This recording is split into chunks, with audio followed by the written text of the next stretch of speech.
I had some drink, but, Yeah, yeah. I know. you know, I wasn't bad.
All right, good evening. I'd like to call this June 8th, 2023 Board of Selectmen meeting to order at 5:06 PM.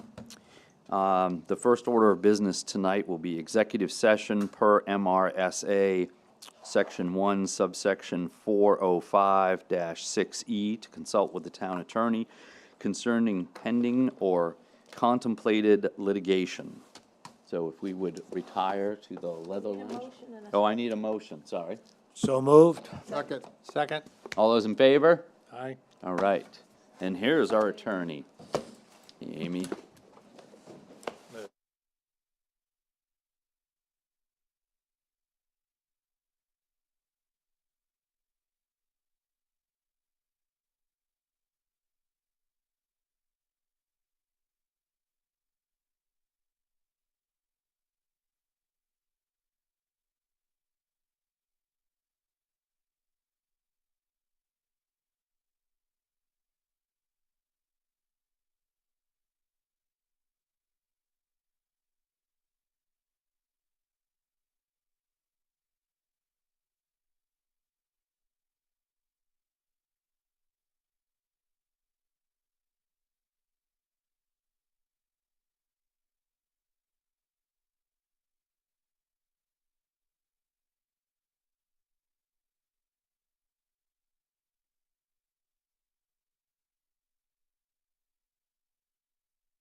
All right, good evening.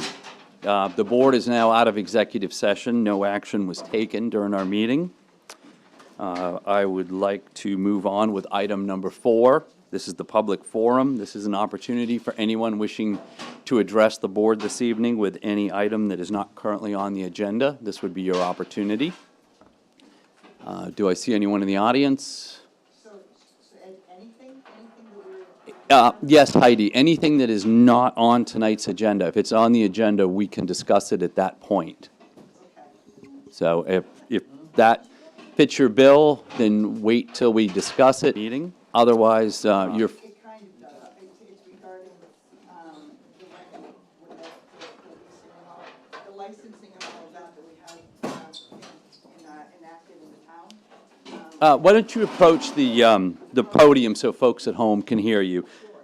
Please announce your name and tell us what's on your mind, Heidi. Thank you. I think this is great that you're all doing, can you hear me? Yeah. I think this is great, first, that you're all doing this. Thank you very much. I'm Heidi Maynard, and my concern is still about the policy that I have undertaken on the town about rentals. One of the things that I promote is property rights, and I have a real hard time with someone telling me if I can rent or not my home. There's a group of people here that are getting older in Kennebunkport that need some of the rentals. They need to be able to rent it for a certain amount of time, and I think we're taking that away from them. So I'm very concerned about it. That's what I have What to about say. those of us who live in neighborhoods who don't want rentals next door to us? Aren't you taking my rights away, Heidi? Well, I think that you have a right to decide yourself. I think if you own a personal resident, you're a real estate agent, so I shouldn't have to explain this to you, but if you have, Ed, come on. Change the attitude. but this is my last night, I can have all the attitude I like. That's not really appropriate. No, Heidi, That's we've not really discussed this appropriate. ad nauseum. My suggestion, truly, if you would like this changed, is you will have to get some support and bring it to the board. At this point, it's too late because we are going to vote next week, so there's no putting anything on the warrant. Your opportunity would be for the November warrant. And my understanding is I had the petition, I know I've got to get something like 427 votes, or something like, no, 247 votes, 247 votes in order to bring it up. Is that I right? couldn't tell you, in my 10 years, we have not had any citizens petitions that I'm aware of. And let me ask you anything else. Are there any lawsuits currently against the town because of this? I can't speak to that. Who would I talk to about that? I think as residents, we need to know that. I've heard that there are from a very, from some people, yeah. Some people that have called the town and have said that there are some lawsuits against the town regarding this. I think that's important for the people of the town to know. Well, I can't speak to specifics because, we have privilege, that's why we have executive sessions. But I think that it is known that there's at least one. But I can't give you specifics to So that. who would we ask about that? How would we find out if there are lawsuits against the town right now? Who would we talk to? So I'm happy to discuss. We currently have one litigation that we're involved with 15 Langsford LLC, but it has to do with the zoning that they're in and the town's belief of what kind of zone they're in and what's allowed there for commercial use. So you don't have any lawsuits currently of people, of owners of properties that are suing the town because they are told that they can't rent their home? No. None, presently. No, but it is my understanding the state is working through legislation to enshrine this in each town. I was actually called upon by the state's short-term rental task force and was very proud to testify, well, I shouldn't say testify because I didn't go to Augusta, but to give pertinent information because this is a very big problem. I understand you profit from this, but the rest of us who That live has in town. nothing to do with it, Ed. I think it does. I've lived in this town for 42 years. Well, I've lived here and for if I want- 54, well, so good I for- win. well, That's wonderful. Oh, my God, your attitude is fantastic. Great, well, that's good. So if I wanted to rent my house out, after all this time, I could not do that right now. So I want to just clarify, there is no restriction on people renting their homes. There is only a restriction on short-term rental, so under 30 days. Under 30 days, correct. Correct. But people are free to rent their homes. Right, anything over 30 days. Yeah. Correct. but I'm not benefiting from it. I'm a citizen of this town who, if I want to rent my house, I don't really like to be told by the town if I can do it or not. That's all I have to say. Thank you. So just note, we forgot to pass the minutes under item 3. Well, okay, we'll go back. Mary? Hi, I'm Mary Beth Gilbert. I'm running for the Select Board seat. I just want to take a few minutes. We have a long meeting tonight, so I don't want to take much time. But I just want to thank the town for the opportunity for candidate night. I got a lot of positive feedback. George is here, and I know Tim and Susan, we've all received very positive feedback from it. And if the board or the town could consider doing that in the future, I think it's a great way to get the message across versus just road signs and words of mouth. So thank you for the opportunity. Thank you. Thank you.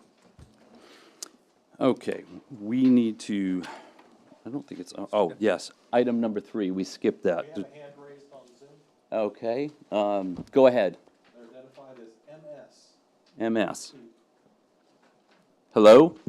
Hi, how are you? Can you hear me? Yes. Yep. I just wanted to let you know. I'm sorry, could you please identify yourself by name and address?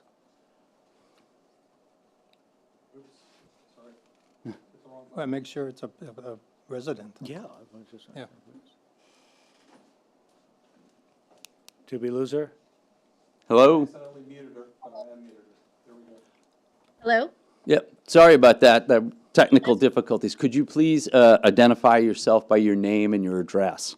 Sure. Maureen Summers, Wildwood Avenue, Goose Rocks. I just want to let you know that when you were in executive session, your mic was on for about 35 minutes of the executive session, just to let you know. How could that be? I don't know, but it was, congratulations, by the way, for your daughter getting into Bowdoin. That's really Oh, exciting. there, Oh, they're mine. Oh, there might, yeah, we weren't in this room. we were in this room. Thank you very Oh, much. I just want to let him know, whoever that was, congratulations. Okay, moving on, item number 3. We need to approve, actually, it's, no, it's, 25th. oh yeah, item number 3, approve the May 25th, 2023 meeting minutes. So moved. Second. All those in favor? Motion passes. Okay, item number 5, discussion regarding access to Goose Rocks Beach. Amy, would you please approach the microphone? Thank you, Amy Chow, Town Attorney. I thought I would introduce this topic.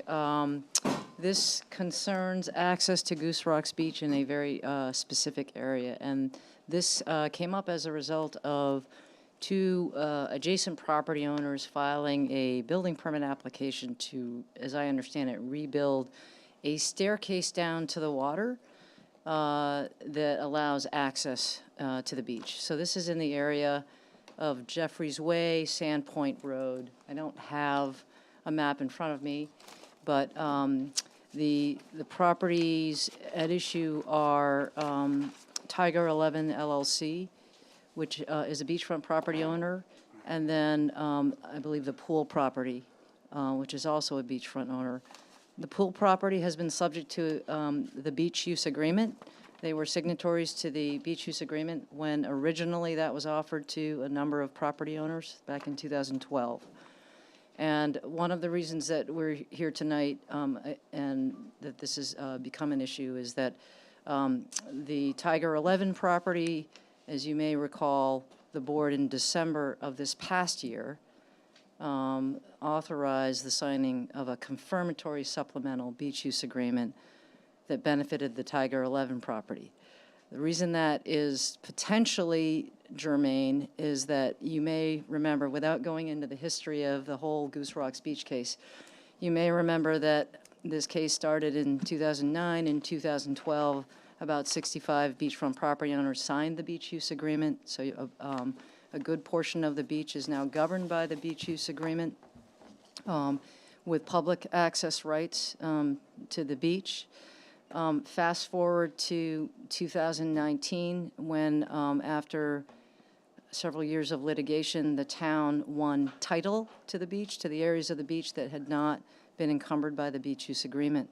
And so as a result of that decision in 2019, the town owns title from what we're calling the seawall, what you now know and can see as the seawall in most areas of the beach, down to low water mark for essentially all of the rest of the beach not signed by the beach use agreement, other than the property at the very end along the Little River.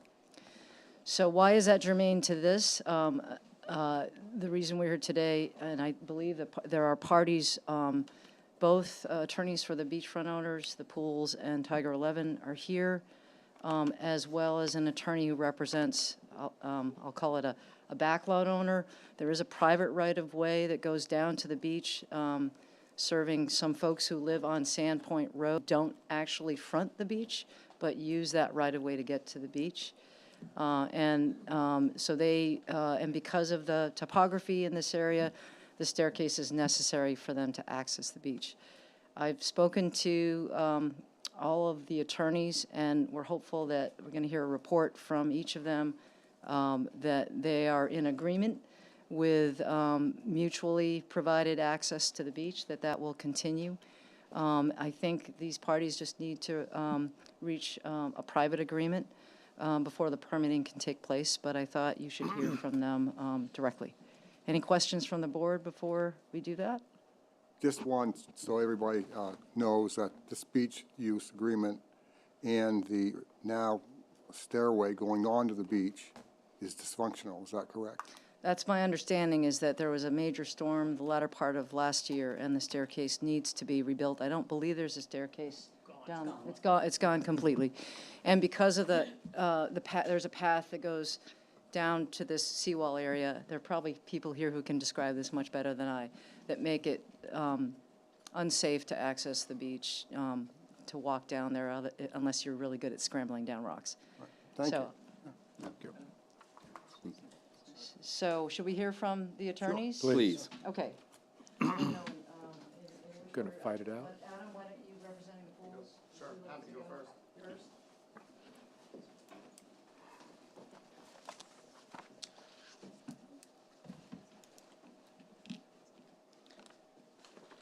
Actually brought photos, if that's helpful to the board. There's a Google map, and then there's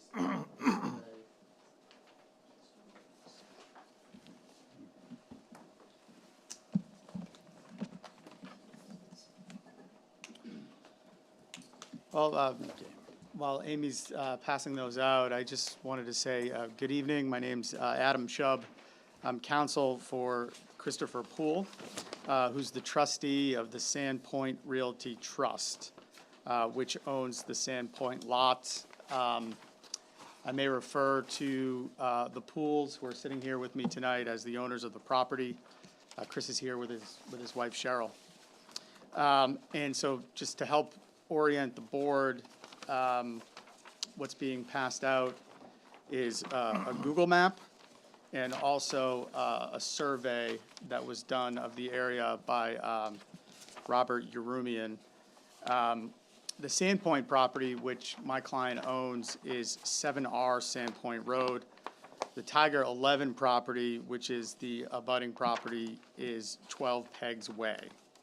And if you look on the Google map, the Sandpoint property is shown by a rectangle closer to the beach, and the Tiger 11 property is shown by an oval.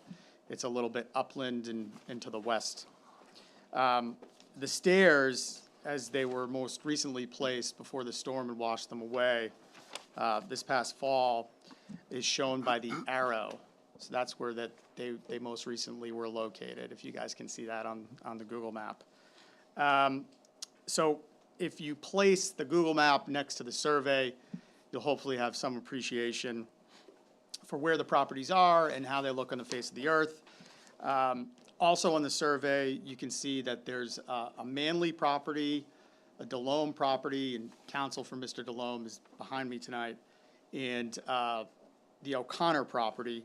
Those are the three properties that Ms. Chow alluded to that have the deeded access rights to come from their back lots down the pathway, over the Sandpoint lot, over the stairs and onto the beach. That's how they've access. That's in fact their only access to the beach, which is why it's so important that these issues be addressed.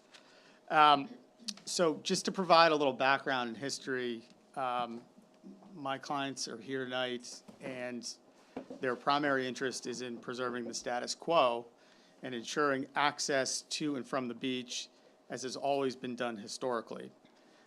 We did make a written proposal, as Ms. Chow alluded to the Tiger 11 folks, which did just that. The agreement provided that my client would take full financial responsibility for replacing the stairs, for maintaining the stairs, replacing the riprap wall, which is what they've done historically, and also shouldering any liability that might come from the ownership and maintenance of the stairs, should there be an issue down there, should there be an accident down there, to completely insulate the Tiger 11 folks. That proposal was rejected, unfortunately. But historically, back into the early 80s, the property was owned by Bob McKittrick. He's the one who originally built the stairs and the riprap wall, the predecessor to my clients owning 7R. And one of the main purposes, aside from beach access, of course, was to make sure that the dune grass was protected in that area. It was a priority for Mr. McKittrick and his wife. McKittrick repaired and maintained the stairs and riprap every year consistently until he sold the property to my clients in 2000. In the 1980s, the stairs were replaced and repaired. The same thing happened again in the 1990s. He was very diligent about making sure the stairs were maintained and that access was available at all times for folks coming and going.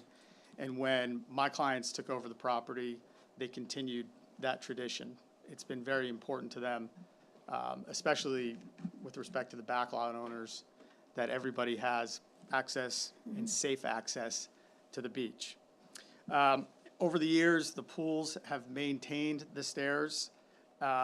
They've applied for and obtained municipal permits on several occasions and have never had an issue. Tiger 11 purchased the abutting property in 2012. And the pools would acknowledge that at some point in 2013, the stairs had become dislodged. The stairs themselves were still intact, but they came dislodged from their position. And the Tiger 11 folks asked the pools if they could help out, if they could reset the stairs. They weren't rebuilt, they were just reset at a slightly different angle. And the pools were unsuspecting, thought that the Tiger 11 folks were being neighborly and agreed to that. Subsequent to 2013, Tiger 11 made periodic claims of ownership. They sought liability waivers from some of the backlot owners, and from time to time, from our client's perspective, interfered with landscapers who were trying to keep that path clear and maintained for folks to go up and down to the beach. The pools have always attended to the prompt maintenance, and they're here tonight because it's very important to them that they retain that responsibility. This would do a couple things. It would ensure access for them, obviously, and also for the backlot owners. And secondly, it would also ensure the integrity of the seawall, which doesn't just support the stairs, but if you can see from the survey, that portion of the seawall is a part of a longer portion of seawall that goes all the way across my client's property. They've spent an inordinate amount of money over the years maintaining that seawall. So it's critical to them that any maintenance of the riprap and seawall repair be done as part of a comprehensive plan and not piecemealed with the section of the riprap that's in the area which is disputed here. So again, not to belabor the point, I know that the board has a number of people here and I'm mindful of your time. we proposed a written agreement that would memorialize the status quo. Our folks would take on all of the financial obligations as they've done historically, and all of the liability. It's unclear to us why Tiger 11's pursuing the permit in the first place. If you look on the Google map, and this is consistent with Tiger 11's deeded rights, they have exclusive access to the beach on the westerly portion of their lot. We do not understand why they're pursuing this permit. There's no incentive for them to do so, considering that they have exclusive access. So, brings us to the here and now. I think the timing of this is significant. Ms. Chow described that Tiger 11 wasn't an original party to the beach use agreement. They only became a party very recently. Sandpoint was one of the first to join. Almeter came in November of 2019, and I don't want to go down that road. I'm sure you guys lived through that, and that was quite enough for everybody. But it's important because of the fact that it was declared that the town was owner of all of that beachfront property, and that is illustrated by that Delome survey that everybody has. And it's our understanding that it was only after the Almeter decision that the Tiger 11 folks initiated contact with this board through the town attorney to get themselves joined into the beach use agreement.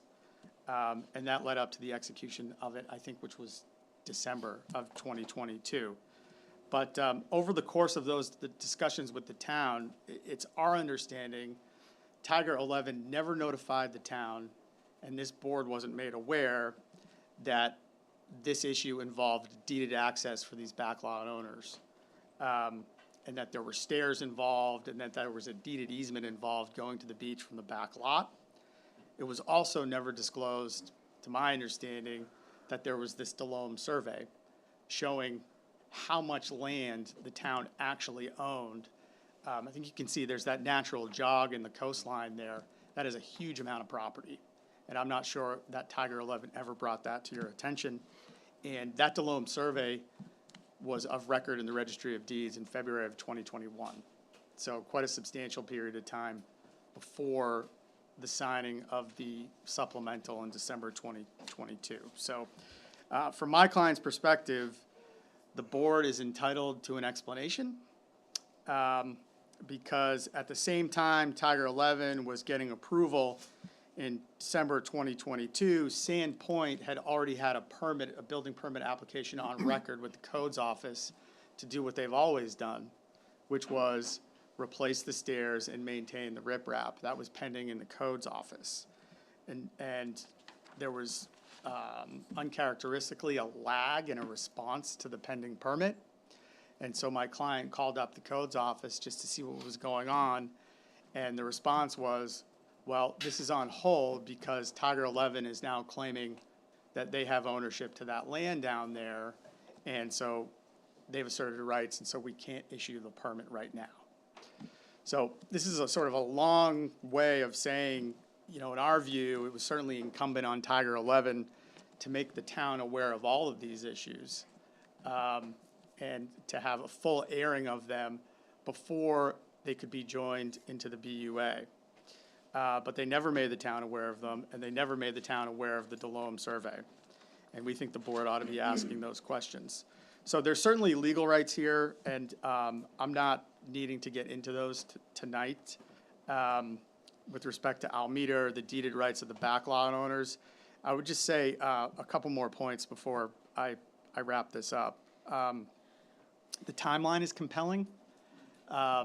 December 2022 of them joining, and then quickly moving to block the permit application from Sandpoint. I mentioned this before, but I think it's critical that Tiger 11 has its own exclusive access on the westerly side of their parcel. It has no reason to use the path. It doesn't have deeded rights to use the path that exists right now over the back lot and then over our client's lot. So that would have to change if they were to be approved for a permit.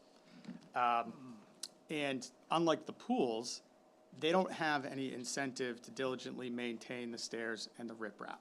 So I think the board, one of the questions the board ought to be asking and thinking about is, why does Tiger 11 want to take on this financial responsibility when they already have beach access? It's very curious to us. And why did they not make the town aware of these issues in the first place? Number two, as I mentioned, they don't have any deeded rights, so to facilitate their permit, they would need easements from my client, and they would need easements from at least one of the backlot owners, which they don't have. Otherwise, in order to access the beach, I think you can view it there on the survey, they would have to cut a path or enlarge the existing path through all of the grass, the sand, and the dune, which doesn't make sense from an environmental perspective or a cost perspective. And the permit that's currently pending from Tiger 11 doesn't contemplate that. They're not asking for approval for that. Third, I mentioned this before, but the entire riprap seawall needs to be taken into account. And from my client's perspective, it's unfair to allow Tiger 11 to take control and responsibility for maybe 10 or 15% of that riprap wall when the entire riprap wall protects my client's property. It's not just about the stairs, but it's about protecting the integrity of their home as well. Lastly, and I am wrapping up, I promise. I can see everyone starting to be like, wrap it up. The pools know how to do this. They've been maintaining these stairs and this riprap for more than 25 years. For the backlot owners, for themselves, there's never been an issue down there. There's never been an issue with access. The backlot owners are supportive of the pools continuing to take on this obligation. And as I said, they're prepared to shoulder the entire financial burden and the burden of liability. So any concerns, I know some of you are turning off the board, but any concerns about this issue, if the pools were granted their permit, would be dealt with, and going forward wouldn't be a going concern. Tiger 11's never done this. This is the first time that they're seeking a permit. They don't have a track record for doing this. And it leaves a lot of open questions as to what's going to happen next. So just to close, my client would respectfully request that the board direct the codes office to grant their permit for repair and replacement of the stairs and the riprap and deny the Tiger 11 permit. Moreover, we think it's appropriate that the board direct the codes office that this is going to be how it works going forward, to the extent that there is another permit necessary to do the same repair work for the stairs and the riprap. I'm happy to take any questions you might have. Any questions from the board? Yeah. Okay, thank you. Thank you.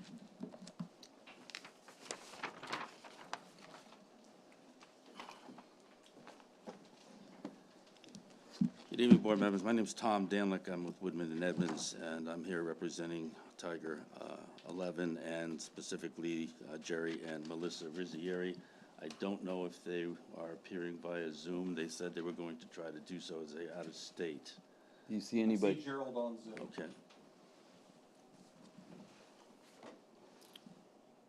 He has his hand raised.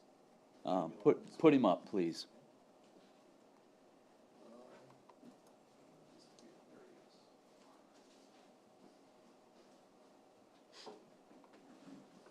Sorry, he's jumping around. Give me a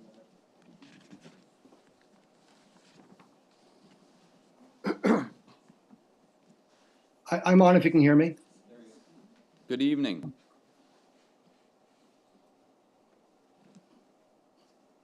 Is he still up there? You're there, Jerry? I'm here. Yes, Tom, go ahead. Okay. As I said, I represent Jerry and Melissa Rizzieri, and I came here tonight based upon telephone conversations I had with council, with town council, wherein I was informed that a discussion regarding beach access was going to be had. We did not come down here to try the case, which is apparently what Mr. and Mrs. Pools and council has decided to do. Had that been the case, we would have been here with exhibits contrary to those that are in front of you right now, including surveys that are contrary to the one that's in front of you now. In fact, the one in front of you now is inaccurate, and I believe was not relied upon by anybody, including you, in the Almeida case, where it's Mr. Yarmounian, I think, was your witness. He testified as differently from what's on that survey. So I'm not going to spend my time dealing with all of the points raised by Council Schwab here, because that's not what I thought we were here to talk about. What I am here is to read to you a statement from the Rizzieris to address the issue that was on the agenda, that is beach access. It recites to the board, select board members, we are the property owners of 12 Peggs Way in Kennebunkport, Maine. The stairway that terminated at the beach area in front of our property washed away in last December's storm. We are attempting to secure and have pending before the Code Enforcement Office a permit to rebuild a stairway in the very same location as the previous stairway. As has been the case since shortly after we purchased the property in 2012, the intent of this letter is to publicly affirm that we have allowed and will continue to allow access to the beach via the existing pathway where it meanders onto our property and the new stairway, if we are permitted to construct one. To the 3 backlot owners residing at numbers 3, 5, 7 Sandpoint Road, as well as the beachfront owner residing at 7R, the pool property, Sandpoint Road. We have never denied or plan to deny access to any of the above referenced owners. Any representation to the contrary that any of you may have received is simply not true. If they construct the stairs, beach access will be available to all of the backlot owners. You may not know because the plan in front of you doesn't depict it, but the path utilized by the back owners and to get to the stairway and therefore to the beach meanders onto the Rizzieri Tiger 11 property, and they don't interfere with anybody's use. They have no intention of interfering with anybody's use. So we came here basically to make that publicly known. All the other issues raised by council are things that may have to be addressed through the litigation process, if that's what it comes down to. We're hopeful that we can negotiate a settlement with everybody. We've had some discussions. Some of the agreement that was proposed simply had some provisions that were unacceptable in terms of allowing the pools to utilize the pathway or to expand the pathway as it was on Tiger 11 property, not on their property. It was a little over the top in terms of those types of things. You know, it was an absolute their discretion. They could do what they want. I'm not sure whether that's something you would agree to as a property owner, but I'd certainly tell you I wouldn't agree to as a property owner. So there was a variety of things that didn't work out. Our folks, as you say, that the stairway as existing and would be have rebuilt is right in front of their beach area, and that's why they want to have and undertake the responsibilities to build it, maintain it, as they have done over the years. I think as council has admitted, they have undertaken to do it at least 2 times that I'm aware of, in 2013 and 2018. We have photos of that demonstrating that they've undertook to do that. So they would continue to do it. They're committed to do it financially as well as the pools are, and as up to the same levels as the pools are. So that's what I'm here to came here to talk about. I'm not going to go any further and take any more time. I hope that addresses the issue that I understood we were here to talk about today. I have a question. Yes, sir. So the Rizieris would be okay to memorialize this perpetual beach access to the backlot owners and to the pools? Can you tell me what you mean by memorialize? I mean, Well, I think we've just done that. Yeah, you haven't done it. I just stated publicly. No, you stated it, right. but you haven't done it. So what gets me a little upset, and I don't usually get upset, Okay. but if we had known this battle between these two people would happen back in December, we probably never would have, and known the rest of the stuff that's going on, we probably never would have approved the agreement. You realize that the board in 2013 approved the agreement. Yes. I was on that board. We were, and I was. All yeah. of it, well, And I- with the Yeah. exception Yeah. of John, I would Yeah. not have signed. no, I wouldn't that have either. agreement So- if I knew what was gonna happen tonight. I'm just telling you that right now. Well, So that was in 2013. But we were still here, we were the board. we were the With the board. exception of John. I don't know who was on the board, I just say. Yeah, but I'm I've- saying, but we are saying we would not have done this. What We the would not. board is trying to do, and what Mike is trying to say is that the beach use agreement is a shield, it's not a sword, and I'm concerned that that is being used as a sword against people's access to the beach. And that's the way I feel too. My clients are not intending to use it. Then you any should be sword. able to Listen, memorialize it in we some can kind of a probably legal we'll Try to document. work something out with Okay. the Can I That speak? would be the pleasure of this Yeah. board, is that the two of you work this Work out. it Because out. we will try. if we make a decision as the town, our concern is that, obviously one side, if we came down with just an arbitrary decision tonight, which we are not going to do, but if we were to do that, it's a zero-sum game. One side's gonna be happy, one side isn't Sure. gonna be happy. So, your clients and, the neighbors are adults, and we expect you to act like adults. And we think that you can come up with something here. Because the real losers here are the backlot owners, the folks that have a deeded right-of-way to the beach, because your clients can walk out their front door, they have a separate access. The neighbors, they live on the beach. I mean, it might be a little difficult to get down there. I've been in front of your house, but it is possible. And you could ask to put a walkway in front of your house. But I think that you're all trying to do the right thing. But I would like to see, even if it's the two of you attorneys sitting down and acting in good faith and coming up with an agreement.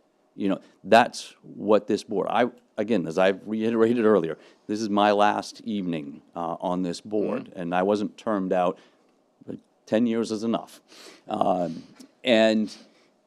But we think you can do that. And that way there, when the town issues a permit to whomever, the other side won't feel as though it lost.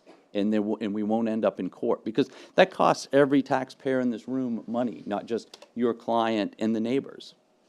So, I don't disagree with anything. I mediate a lot of cases, so I know how it works.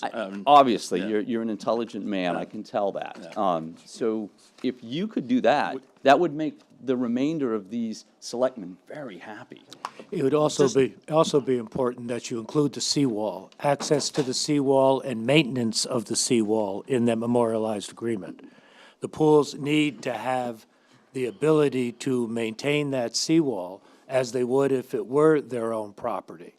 And that needs to be clearly stated in whatever agreement you come to. Well, I understand that, sir, but, Ms. Dykstra, but we haven't seen any engineering studies or anything that said that the seawall, as it presently is constructed and exists, that there's anything wrong with it, that it can't withstand the kind of storms we had in December. I've been down there, and I didn't see anything that looked like it moved to me in terms of the rocks that are down. But if an engineering study comes forward, I'm sure my clients will evaluate it and look at that, and if it And something I don't needs to be believe done. that's Mr. Dykstra's point. I believe his point is in the future, not if, but when it becomes unstable, because, it's the coast of Maine, and we have big storms, and it will disrupt that. I'm a commercial lobsterman. I know a lot about the ocean, and I know how it works, and it's not your friend when it gets angry.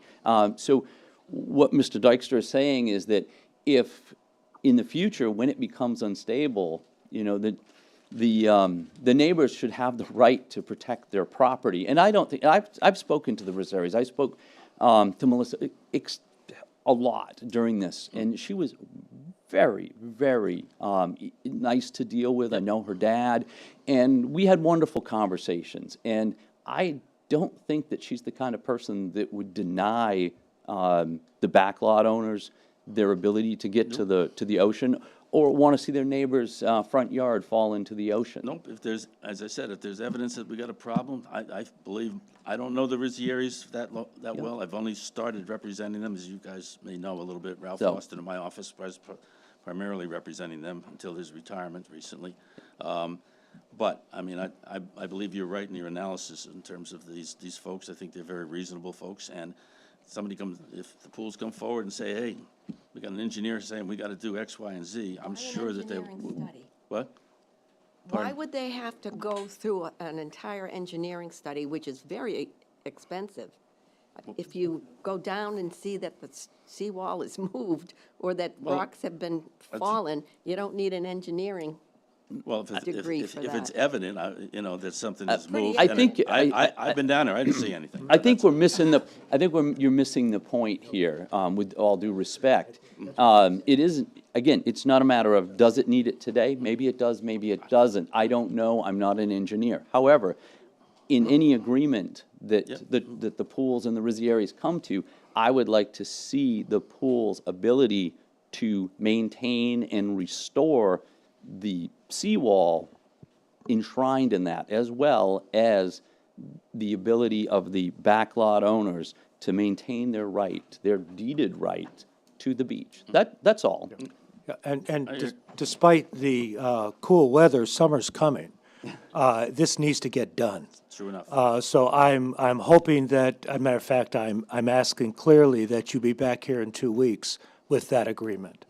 So we'll meet again in 2 weeks, and we'll look forward, if not then, before, to have the agreement that you have both parties agreed to. So Can I thank you. speak by any chance? This is Jerry Rosari, just for 1 Yeah, minute. Mr. Rizzeri, would you like to speak? Thank you very much. I appreciate it. I just appreciate the opportunity. I just wanted to clarify a couple things. One related to the beach use agreement. We were former backlot owners. We lived, since 2000, we've been in Goose Rocks Beach. So we understood the importance, certainly at the time, that agreement held for the town. We actually signed on to the beach use agreement in 2013, and the board actually approved it. And it wasn't actually until 2020 that we realized, when we just per chance saw a list of beach use agreement participants, that our name wasn't on there. And we weren't sure why it wasn't on there, because we had signed the doc, we had been informed, and it's minuted, I'm sure, as you'll see, if you look back in May 13, it was minuted.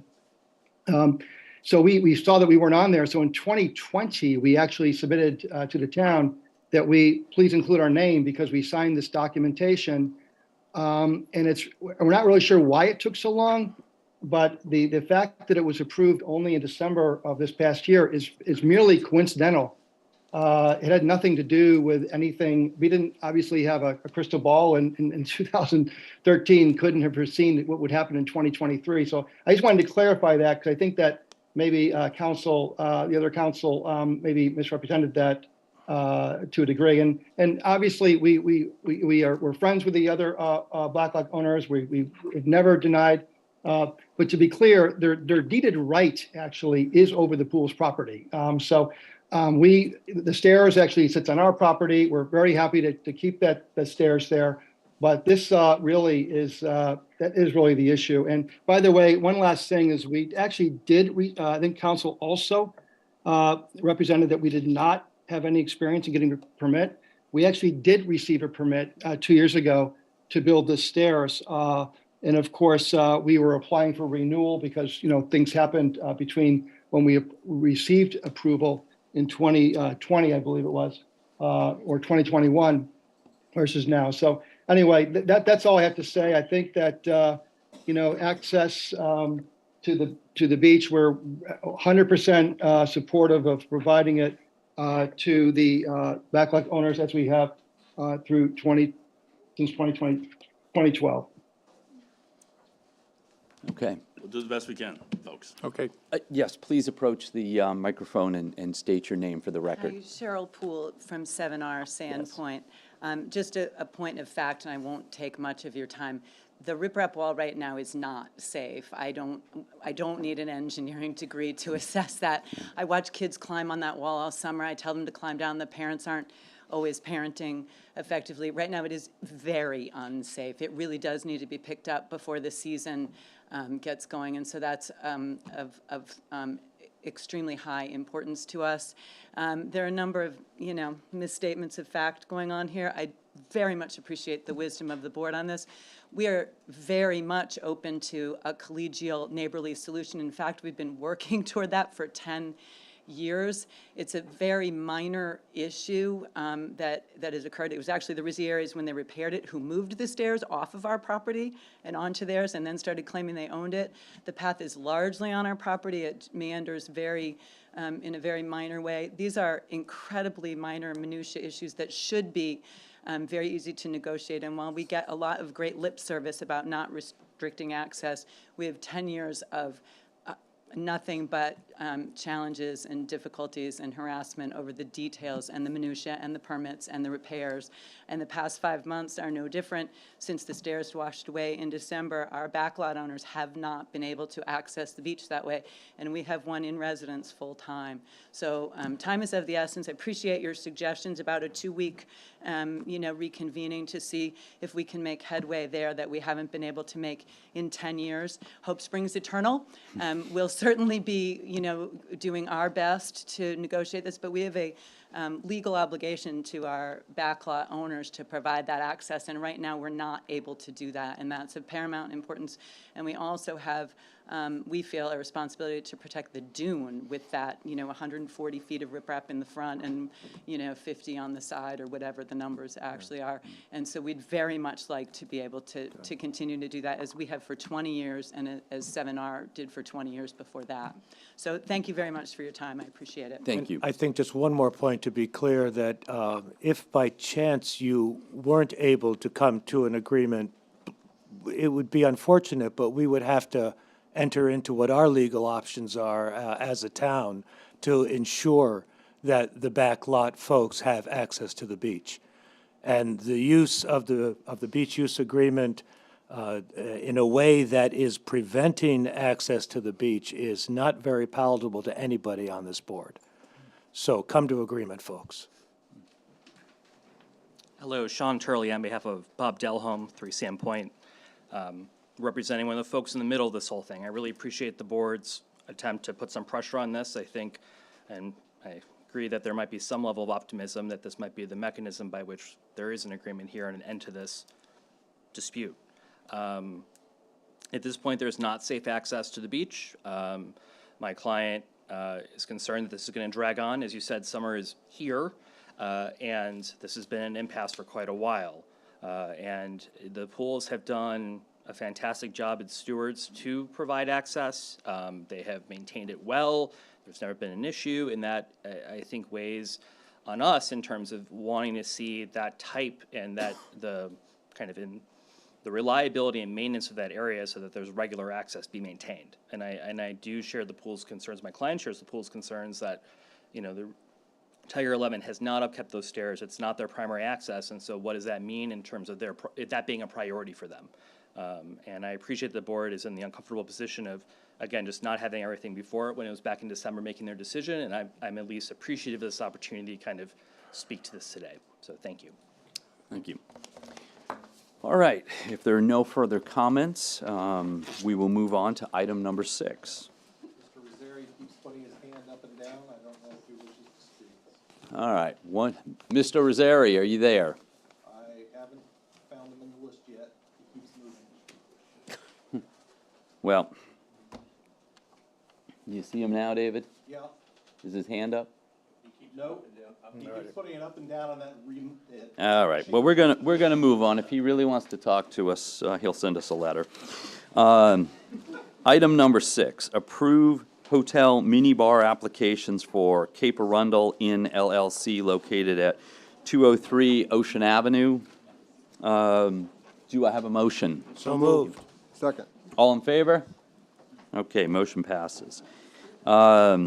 Item B, Tides Beach Club LLC at 930 Kings Highway, same minibar application. So moved. Second. All in favor? Thank you. Did anybody have any questions in the audience about this? Apparently not. I didn't see any hands. I was getting some looks, right? All right.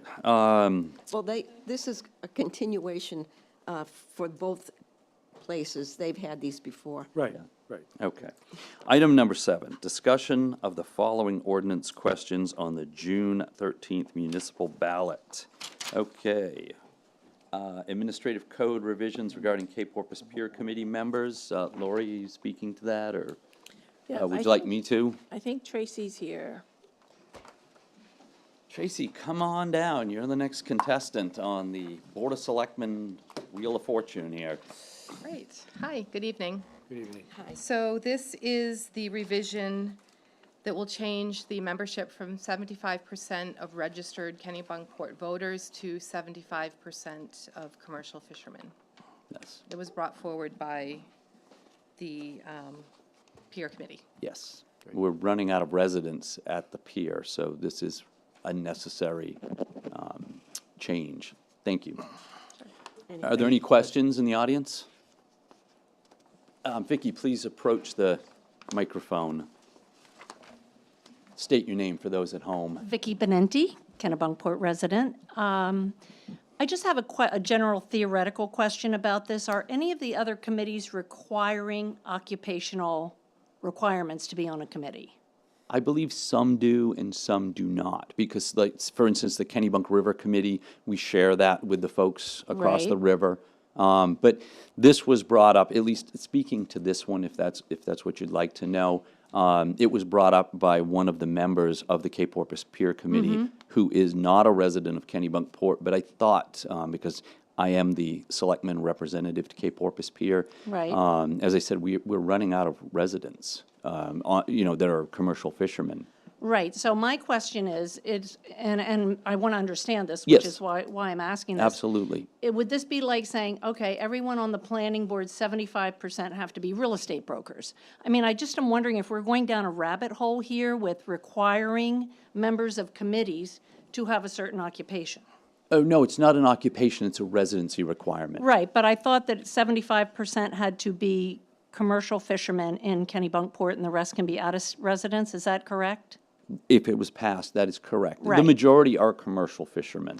Right, Because, so Cape Porpoise Pier is a little bit unique, it's an enterprise fund. And you, the selectmen appoint that committee, correct? Yes, we do. Which I trust in appointing that committee. Why do we have to qualify it one more step? Just a general, because Well, all of a because sudden it- you're going to find that, I think, everywhere. So what it says now is that, Tracy, you might You have to be correct me. residents of Kennebunkport. You do have to Yep, be, I well, a certain understand. number have to be residents. So what Right. we're doing is, we're actually lowering the bar. No, Okay. we're not making it more restrictive. I think the reason that the committee brought this forward Right. is because the peer committee is an advisory committee. Right. So anything that they want authorized has to go to the Board of Selectmen or the town. Mm-hmm. And so they are concerned, and their purview is the operations of the pier. Right. And their concern with the residency requirement was that there would not be enough of those engaged in the pier operations to give feedback and advice to the Board of Selectmen, which is why they brought this forward, isn't it? Yes, that is exactly, Okay. yeah, I that was my I just want to get my understanding. understanding, Yes. so it's out there in the public, kind of what your thoughts were and from whence it came. Yes, and Okay. to the best of my knowledge, well, not to the best of my, to my knowledge, there are no other changes, at least not on this warrant, Okay. so. All right, But that's a good question, thank you. Any other questions? Tracy? Okay, the next one is also the administrative code, and this is to change the date of annual town meeting from the Saturday morning following the June election to the Wednesday night following. So instead of having the open town meeting on Saturday morning, we would do it Wednesday night after the election. And that was brought forward by a resident. Yes. Any questions? Okay, moving on. Thank you, Tracy. Land use ordinance revision regarding accessory dwelling units. Oh, I see Michelle. Good evening, Michelle. Good evening, Board. Good to see you all today. Ed for one last time. So this change to the LUO is regarding the accessory dwelling units. And so what we're really doing here is cleaning up the ordinance in terms of language and making sure it's known that ADUs are permitted uses in all zones. That and just really trying to come into compliance with the part of LD 2003 that is pertaining to the ADUs.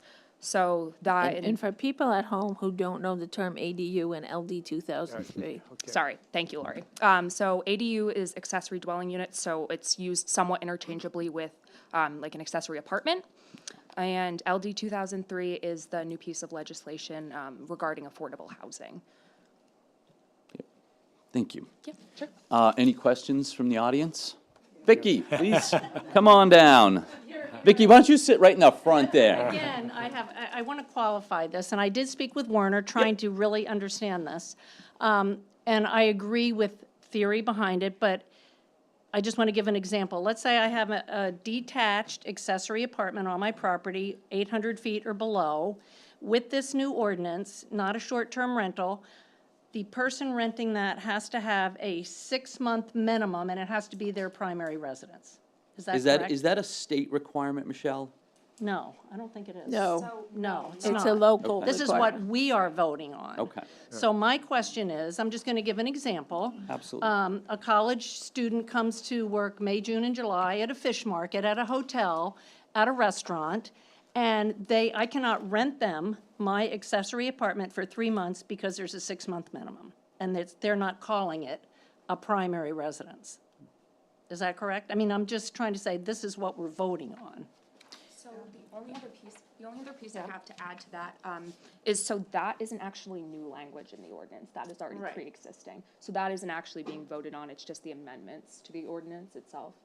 But the language, as I read it, I have it over here, is that it has to be a 6-month minimum. Right, that's existing in That's the existing. ordinance. That's Yeah. true today. But we could change, that's what we could change, all I'm saying, we can change And that. that's still, you could still go forward Right. with changing that. That's Right. just not being addressed in this revision. But you'd have to do a new ordinance. Well, yes, You'd have as I to so- change that Right. later. Exactly. You still can do that. Right, it can Right. still be Yeah, changed at any absolutely. point. Yeah. That's something. I'm just trying to understand exactly, because it's confusing, what we're voting on in this. Well, it's not that.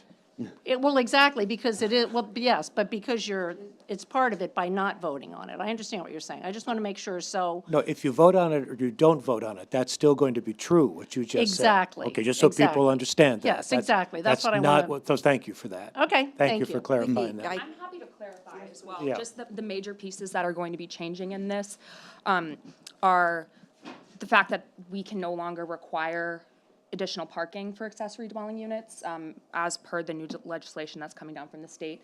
And we're just clarifying some like residency requirements that are in there in terms of like needing to have like a main state ID to be able to rent them. And there's a couple of other pieces, and just taking out the conditional use language so that it doesn't need planning board review. It's really a permitted use now, and that anyone with a single-family dwelling has the right to have an accessory dwelling on So their it's property. facilitating. They're not taking much away Right, that I hear. it's actually adding more. Exactly. It's It's facilitating. being more, yeah, it's being more open. Being more permissive. Yeah. Right. Yeah. Okay, are you, I'm sorry. Heidi, Oh, can you go up please? there, Heidi. Thank you. So you're saying if this is passed, that you don't have to rent it for 6 months? Is that what you're saying? Or No. is this passed as it is, you can only rent it for 6 months? Well, even if you don't pass it, you can only rent for 6 months. That's an existing code. That's not being changed in this. That's what exists today, as I understand it. So I thought the purpose of this, though, was to make it more accessible. In other for- ways, Yeah. yes, just It's not in that changing way. it from a conditional use to a permitted use. So people no longer have to go through a planning board process to add an accessory dwelling unit. Okay, so that's really what it was, it's not the time frame. Exactly. Okay, thank you. Yep. Yep. Robin Phillips has her hand up. Robin? Can you hear me, Robin? Hello, can you hear me? Yes, good evening. Good evening. I have a question about this. Robin, would you just for the record, please state name and address? Robin Phillips, Buzzy's Way. I want to ask about this because, this LD 2003 with no parking requirements and no caps, I don't think anybody knows what that might look like in Kennebunkport. I think it'd be quite busy. But my understanding is in the shoreline zone, you have to have a whole nother lot in acreage to have an ADU. And I discussed that with Werner. So is that still the case? So like, where I live is in the shoreline zone. So I have to have 2 acres to have an ADU because the lot size is 1 acre and you have to have a whole nother lot. Is that going to stay true? Are you able to answer that, Michelle? The only piece I would give about that is I can't speak to your particular situation, but we're not changing the requirement in terms of how much acreage you need to be able to add an ADU at this time. That might change as things come down in the future for legislation, and we're talking more about the expanded pieces of LD 2003, but as of right now, we won't be changing that. I think though in LD 2003, there is that provision for shoreland zone to be somewhat more protected. Right. And they're steering it toward the growth areas, but I'm just wondering, say for example, I have over 2 acres, so Werner told me I could have an ADU, but because I had 2+ acres, and I'm just wondering if that is the town's plan, so we don't overdevelop on the shoreline and, wreck the shoreline more, if that is still the fact. So Werner's in the audience at home on Zoom, recovering. And so I just asked him if he can speak to it. So Dave is bringing him. You there, Werner? Yes. Good Hello, evening. Can you hear me? Please state your, oh, I'm kidding. He's a resident of the town now, he Yeah, can tell us. Yes. Yes. So I can speak to that piece if you can hear me. Yeah. So the density dwelling units for the shoreland zone are not affected by this piece. So you still, an ADU is considered an additional dwelling unit within the shoreland zone. And so in order to be able to do that ADU, you would still need to have that doubling of the lot size in order for that to occur. We looked at that extensively back whenever we first did the ADUs. We did a study at Goose Rocks Beach specifically just out of concern for that area.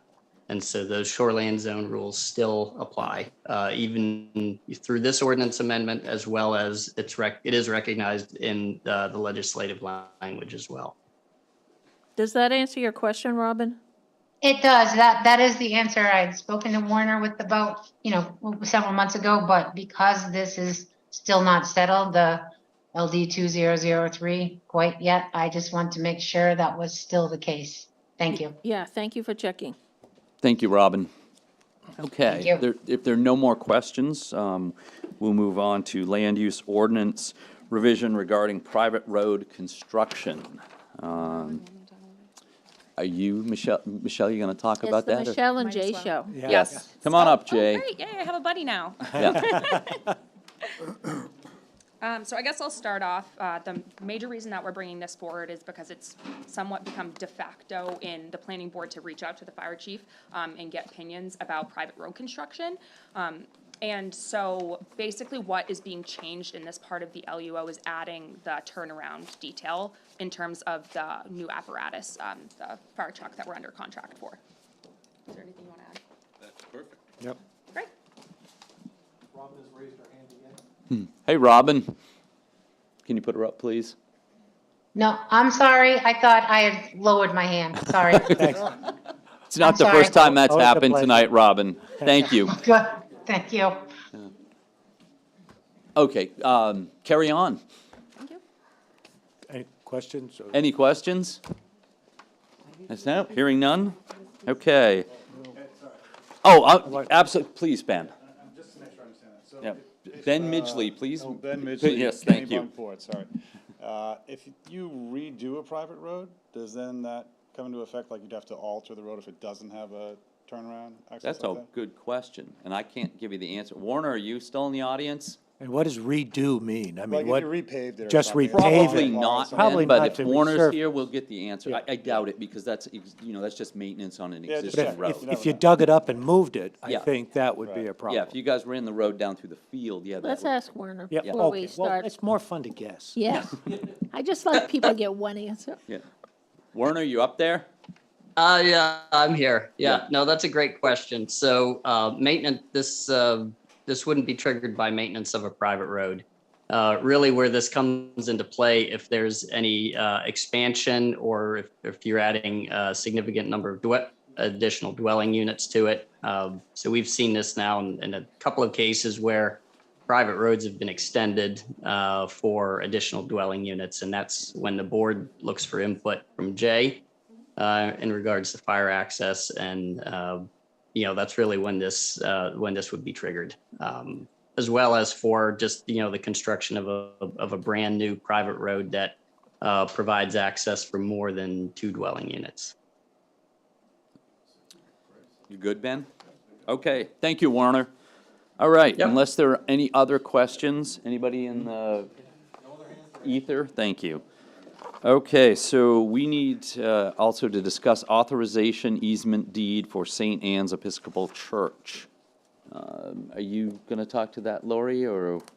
If anybody has. Are there any questions? It's pretty boilerplate. There are stone walls falling down, and it turns out that the town owns part of their property, so we're entering into an easement with them. They're going to handle all the legal fees, they're gonna handle all the costs, and we thought, as good neighbors in Kennebunkport, that, we would support them and offer them an easement. But since that is a giving of sort of town land, we need the taxpayer, or better yet, the voters' approval for that. So that's why you're gonna see that next Tuesday on the ballot. And finally, authorize purchase and sale agreement to purchase land on Langsford Road for a boat access. And we've discussed this at great length as well. Is there anyone in the audience that has any questions about this? It's basically buy a small piece of property on Langsford Road from funds that the town already has in its contingency fund. So yes, we will be expending taxpayer funds, but it will not change the mill rate. We already have the money, so we don't need to appropriate that. We just need taxpayer approval. And the Moonies are present here in the Yes. audience? Who's that, Robin? Hey, Robin. Hello. Hey. I am wondering, first of all, if you took a, survey of the Langsford Road residents on this topic, if they are for it? Well, we have had discussions with them, and when one of our first public hearings on this, there were several residents from Langsford Road that came here, and some of them expressed concerns, but they were all generally in favor of doing this. They understood the need for Kennebunkport to have a public, free launch area, whereas all the other launches in Kennebunkport you have to pay. This, of course, would be owned by the town. So yes, we have, and we have one of the abutters here who's actually informally managed it for the Moonies, the owners, for several years, and he spoke, again, he had concerns, but mostly he wanted to express to us some of the difficulties that he's experienced over the years, but he was in favor of the town purchasing it, and he's sitting right here in the audience if you'd like to hear from him. Actually, I'd just like to finish my questions. I'm sorry, Robin, I thought you had. No, I have quite a few about this. I thought this was a great idea until I read the fine print, and this is not for all residents of Kennebunkport. This is for mooring owners, slip owners. I have no problem with fishermen using it for free and people going out to sea, but then in the fine print, it says, not everyone can use it. So everyone's paying $275,000, and you can say it's in capital, but that came from tax money, and we do have other debts. So I feel like I was excited because, I have a small boat, and, there is no place around here to put in, and, to find out when I read it that that's not true.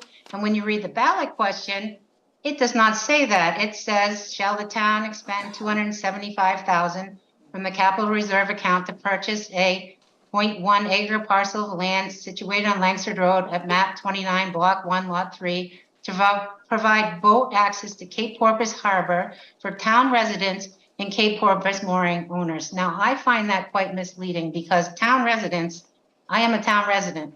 So now I find out, you know, people that have a yacht and a mooring somewhere can access it for free. And then I was told by one of the people on that commission to find it that, you know, people were concerned because it costs so much money to put in, you know, down in the river, and that small boat owners like me could just put in for free at Marblehead, which is, you know, on Route 9. It's the Saco River. It's not in Kennebunkport.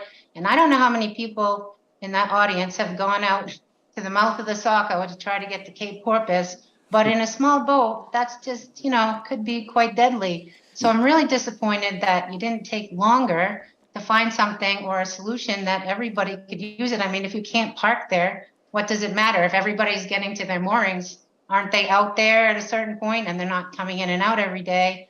And I understand it could be disruptive, but you are asking all of us to pay for it and not all of us can use it. And that is very disappointing to me because you only started this in October. So I don't really feel like that was a long time to really come to a solution that may help everybody get on the water because everybody. Robin, I think, let me stop you for a minute. I think that that somewhere you misunderstand along the line. This is for any Kennebunkport taxpayer, whether they be a resident of the town or own property and pay taxes. There's no exclusions there. The only. Well, yeah, it says so. It says that, you know, day users can't go there, you know, like, so I either have to No, take Robin, it does not say day users cannot go there, Robin. I think that's, you're misinterpreting that. I think the exclusion, the practical exclusion, Robin, would be that the tide comes up and the tide goes down, and that it wouldn't be practical to put your boat in at 10 o'clock in the morning and then come back at 1 o'clock in the afternoon and think you were going to haul out. I think that's perhaps where you're confused, but there is absolutely, you can put your boat in there to your heart's content. So why does it say no day users then in the explanation? Because I have it right in front of me. If it says no day use, I think that would be unfortunate. It says that day use would be problematic, I believe is what it says, because of access based on tides. There's only 1.5 to 2 hours on each side of high that you would have sufficient water to be able to launch at the site, Robin. So it was just saying it wouldn't be practical for day use. I think that's a reasonable statement. So I see it says due to tidal constraints and the total lack of launch-related parking, the Langsford boat launch is focused on providing seasonal emergency use. Use of the launch is not suitable for day use due to the fact that access time is constrained. But I have a small boat, That's what I so said. it's not that. Yeah, it says this right in your facts. I'm reading it on my phone. That's what we said. That's what I said, yeah, right. Right. So you're telling me if I call whoever and get the code, I can go out? Absolutely. You register with the town, obviously, no problem. When you get on the website to choose a time to launch, you'll see where there's sufficient water, at what time slots there's sufficient water at the ramp. You choose one of those slots, you receive a code, and you go and launch your boat. That's how it'll work. Okay. It just seems like it says something different. But if you're telling me that I can call up and have the same rights as anybody else, then I'm satisfied with that. But it is a little confusing. Sorry for the confusion. It is there's a lot of moving parts. Yeah. So one of the audience members, I won't make her come to the microphone, asked about kayaks. I don't believe that's going to be a kayak launch, but we have an agreement with the owners of Stonehaven Hill LLC that kayaks can be launched off the causeway in Cape Porpoise. Now, keep in mind, next year that may be problematic when they're tearing it all apart, but in perpetuity, there will be a new launch built there when the causeway project is finished. Okay, I just want to qualify, so you're saying no. I'm going to make you come to the microphone, Vicki. Well, it's because it's folks at home can't No, hear you. that's fine. So what you're saying is no kayaks? No, we did not say that. Okay, well, that's Ed's saying one thing, you're. Well, no, I don't think Ed said no kayaks. It's, it's not a very good spot, in my opinion, Right. to be launching a kayak. Right. You're going to be going through the harbor, that's a commercial harbor, and lobstermen have a hard time seeing you in that kayak. Totally agree. I'm not disagreeing. I'm just So we do trying to. have a much more appropriate place to launch a kayak at the causeway. Right. And we are actively looking as the boat committee to try to find a even more suitable spot. Right. Although finding this one was difficult enough. But, so, yeah, that's the facts of where we live. Okay, I understand that. My question is, and I know about the Pier Road, I know the other launches. You're telling me that in voting on this, if we wanted to sign up for a time, we could launch a kayak there? You wouldn't have to even sign up for a time. Don't say I said that, That- but, I mean, Public record you now, don't, sorry. you don't need a combo, you don't need to lower the No, I chain understand. in order I to launch a understand. kayak. I've just heard many different reports on the interpretation of this, and Yeah. so I just want everyone Well, to know. thank you, and what thank we're you so voting. much for saying that, because people need to know that. Well, that's why we're here. Yeah, any you. town property, to be Right. honest with you, you want to, now you got to find a place to park. Yep. And don't yep. be blocking John's store. I'm gonna Think park at Sheila's. Yeah, park at Sheila's. You can park, I own property down there, you can park down there. Yeah. Yeah, hey, John, We got a couple of hands raised. I see that. Thank you. Most of you know me, John Green, own Langsford Lobster. There's been a lot of discussion come to me on who's Yeah. gonna be able to use it. I don't think it's clear who can use it, who can't use it. Has it been published? Yeah. I thought the flack was, I hope, if it's not clear, I apologize, but it's any resident of a taxpayer at Kennebunkport can register with the town to have access to the launch. Right. There's a lot of people that are concerned with the kayaks. And they want kayak companies. They're asking if the companies are coming down with the trailers and the van full of people. And the kayakers seem to be the biggest question mark. Are they going to be able to use it? When are they going to use it? Where can we park? Where can we not park? So I don't know if you've addressed all that to the public so they know, because I'm hearing confusion. Yeah, and that's fair. We are looking for an area that would allow for parking and kayak access.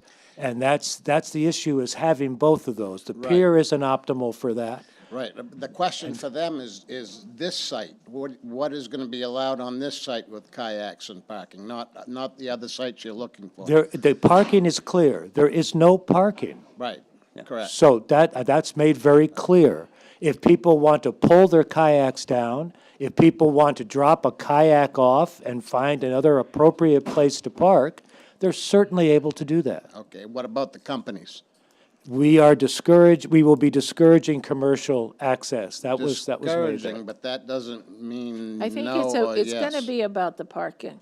It's gonna be And so it's gonna be about traffic safety, about people pulling trailers in there. It's gonna be about leaving trailers there. Exactly. And that's what that's what will limit commercial access to it. Yeah, there is, as you all know, there is no place to turn a trailer around there unless you back into that ramp. Yep. They blocked off Greer Road, so that's Yep. you can't use Greer Road to back a trailer anymore. The town garbage truck backs into my road and backs down the rest of Langsford Road. Exactly. You know, you don't even have a place for emergency vehicles to turn around down there. I mean, it's something to think about. Yeah. If a fire truck went down there, he's backing all the way out to. He's Ward backing Road. out, there's no question, yeah. And with the cars on the road there already from all the other activity, there's Not no extra optimal. room. Yep. The other thing, I want anybody to know, I'm in favor for this, because if this doesn't go through, there's no other access for small boats or even, I mean, yesterday a 30-foot boat went in there. Commercial boats, yeah, you Yes, bet. and not just commercial, but there's a lot of recreational that in the harbor that have dock space, that have moorings. Without this access, they have to go to Kennebunk River. Yep, They're gonna be taking skiffs to Kennebunk River in October. yep, There's no other place. yep. So it's important that you get this, hopefully it gets passed. Right. Once we're this, if working this on is it. gone, there's been talk of private people wanting to buy this and turn it into conservation land or whatever, they have another agenda, which isn't Yeah. the commercial fleet and it isn't the people in the harbor. You bet. So if this doesn't go through, you're gonna lose some access that you probably won't get back. Thank you for that, John. Thank you, John. Got a hand in the. Yes. Please come to the microphone and state, you Yeah, I have know. to. Sorry. Well, I'll put your mind at ease, okay? Because I am coastal Maine kayak, and I drive a big trailer with my bus, you see. I wouldn't take it down that road. It's not safe. But I wanted to address other need things to because. Could you please name Oh, and sorry. address? Teresa, and I have coastal Maine kayak and bike in town. And I'm sure you've seen me driving around with a trailer, which is a challenge in itself. That's why I would not take it down. But I guess I'm here because I want to ask, because this is my livelihood, okay? So it's important to me. Cape Porpoise is also important to me because I've been saying for years it's like our little jewel. I don't want to see anything happen to it. But in saying that, to keep it the way we have it now, we have to let people there to experience it because that's what tourists like to do. And unfortunately, I'm in the tourist industry, which is not always easy. But I do try to take care of the harbor. And as you've seen, I keep people out of the fisherman's way because they're our best advocate out there. And I don't take people across the harbor and all of that. But I guess I want to know how is this going to affect me in the long term. I understand this year, okay, it's not going to be affected. Are you talking about the causeway? I'm talking about the causeway. Richard's been so nice and letting us. Yes, and Richard's a very good friend of mine, and we've had, very long conversations about this. But unfortunately, this is not the time to answer that at this point, because we are talking about the Langsford Road. Yeah. And we have had extensive conversations about the causeway. And again, as I've said earlier, this is my last evening, but I assume that the causeway will come up again because they're going to have to vote to approve the engineering study.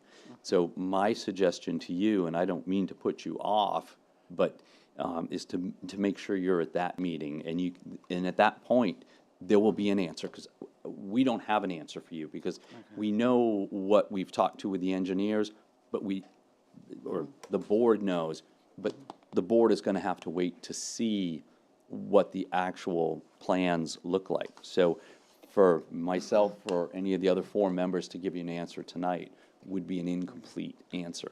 Because I don't take up any parking, as you know. Yeah. I So- drop people off, pick them up, come back. Yeah. Thank you. Okay, thank you. Thank you. Okay. Did you have a question, Sheila? Go ahead. I was just going to say, I've had people approach me. One of the biggest concerns is the parking problem. And, what I've said is, there is no parking, except there are cars that park in front of John's up and down Langsford Road. When he's open, they're busy in the summer, it's wonderful. But when there are cars there, to try to get a trailer down and have them put a boat in, something is going to have to happen to the parking. And I would hate to see, I personally would hate to see no parking signs put up on the street. It would affect John's business. We don't want to widen the street. I don't think. I don't think you could. I don't think we could either. But I just want people to understand, because again, this is what people have said to me, that it's going to be very tight, very confusing, and possibly accidents, because it is such a narrow street. So I just want people to think about that when they're voting. Yeah, but I want to be sure that people understand that access to that launch site is, again, very limited by tide. One shouldn't conceive in their mind a stream of boats and trailers going 24/7, or at least 24/12, 12, doesn't matter, down that road. Because, again, it will be operated as, in essence, it's not going to be a whole lot different, in my opinion. It'll be more, no question, but not a whole lot more than how it's been operated to this day. There are over 60 people that have access to it even today in launching boats. So it's such a narrow window around the tide that I hope your rather pessimistic scenario does not come to fruition. I'm just repeating what was, I can understand people's concerns. I think I'm hoping they're a bit misplaced.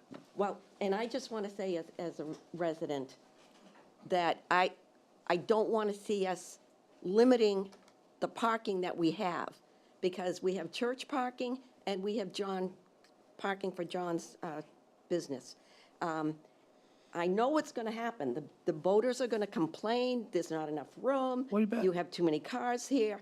I just don't want to see no parking signs going up on Langsford Road. Nor do I, You've but been it on this will board be. Twice as long as me. Complaints, that's just our job. But Or it will should be your aggressive. job.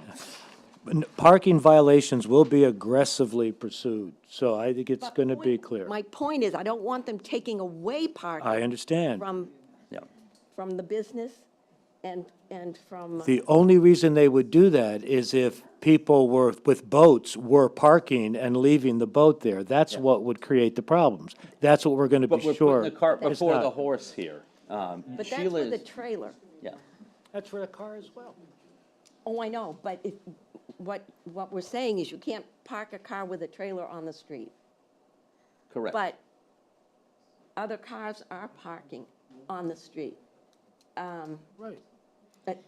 I think Sheila's concerned that my comments might lead her to believe I'd come forward with an ordinance request. Yeah. That say no parking. But instead, I would come forward with ordinance requests that might say things like limiting the amount of time for parking in front of John's store, or maybe about the length of vehicles that can be left there. Well, and I there's mean, also. we can't control everything. I think No, we we have can't, to but- see what happens. But there are people who live on that street who have company, who have guests, Absolutely. and they park on the street. Yeah.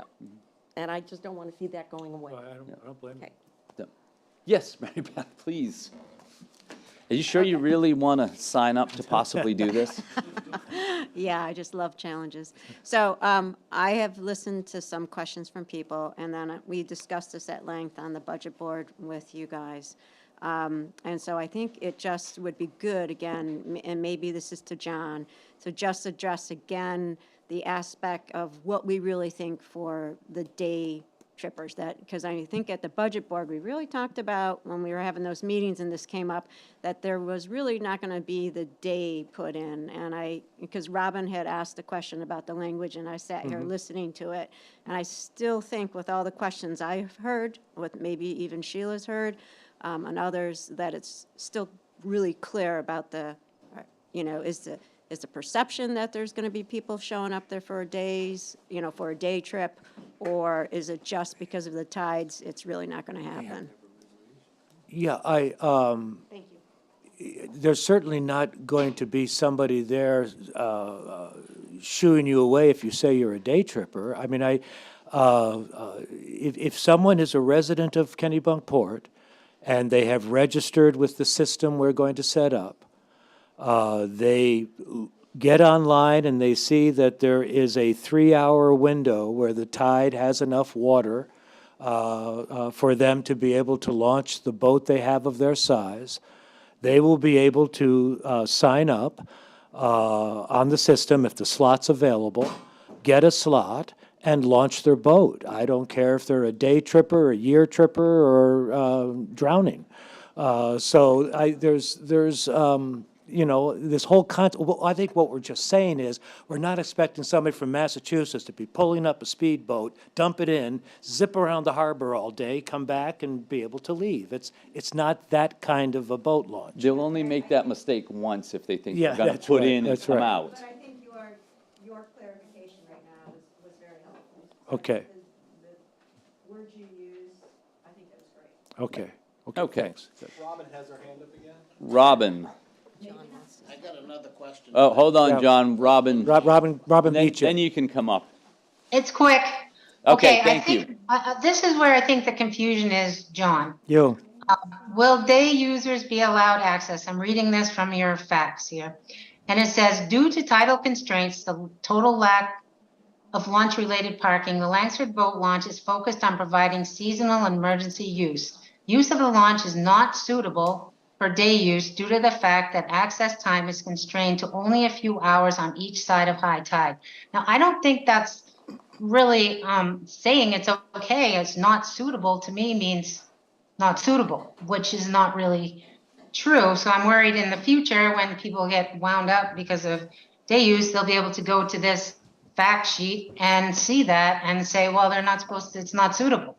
So I kind of feel like that should have been corrected. The language isn't quite matching what you're saying. And, you know, my experience sometimes with town is you really want to read the fine print. So can you change that? Or, I mean, how do we make sure that with this language, the day trippers can still be there if somebody, you know, because people kick up sometimes. So is that just poor language in this? well, Or I'll accept it, maybe poor language, I wrote it. But if someone, so in your scenario, someone would sign up for a half-hour launch at 1 o'clock, and then knowing that they were going to pull their boat out, they would see that they would have to be done on the water by 4 o'clock. And so they would set up for another half hour to pull their boat out at 4 o'clock. In between those two, they would move their boat and trailer back to their home or wherever they would store their boat and trailer.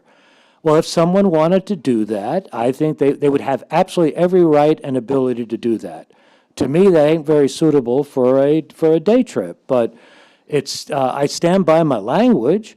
I guess I can say day trippers are welcome as long as you time it so you can get in and out of the water. so what time? So you're going to have times that people, you know, is there hours to this? Like, so. Absolutely. So what are the hours for the launch? That's not in here either. Well, they're going to change every day. So there'll be so many hours. What I've calculated, I'll tell you the depth of water at any given hour, at any given day. And we'll only show available to you the depths when there are more than 3 feet of water at the launch site. And that ain't very long.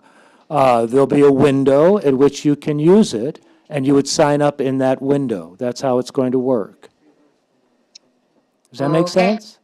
It does make sense, but I still am a little leery of that language just because it says not suitable. And, you know, as kids, you know, we have managed Cape Porpoise in and out, you know, quite a bit, and there is an understanding. But in a small boat, you don't need 3 feet of water. I don't.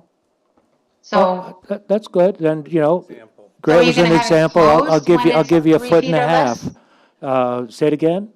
So will that be like, so you're gonna determine 3 feet of water, everybody needs that, but I That mean, was an we don't need. example, Robin. That Yeah, was an Robin, we'll example. work it out so Okay. we're sure you can launch. I will, but thank you. That's still a good point. You're right. We need to be sure that the depth of water is reasonable. And we may show right down to 0 and let people choose the time they want to come. That's great. As long as they're smart enough to know how much water they need.